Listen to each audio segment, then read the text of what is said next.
और बाज़ मुफस्सिरीन ने लिखा है कि इंसान की जब औलाद पैदा हो जाती है, यानी उसके पोते और पोतियाँ पैदा होना शुरू हो जाते हैं, तो इसका ये मतलब है कि नज़ीर आ गया। वजाकुमुन नज़ीर, जो अल्लाह तबारक व तआला ने कुरान करीम के अंदर फरमाया, इस नज़ीर से वो पोता और पोती मुराद है, यानी कि डराने वाला कि अब तुम्हारी मौत का वक़्त करीब आ गया है, अपनी तैयारी कर लो।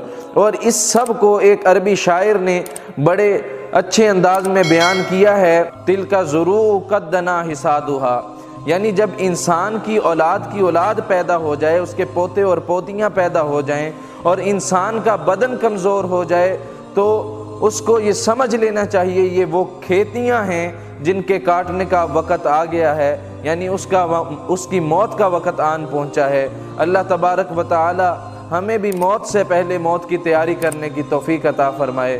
वमा अलैया इल्लल बलाग़।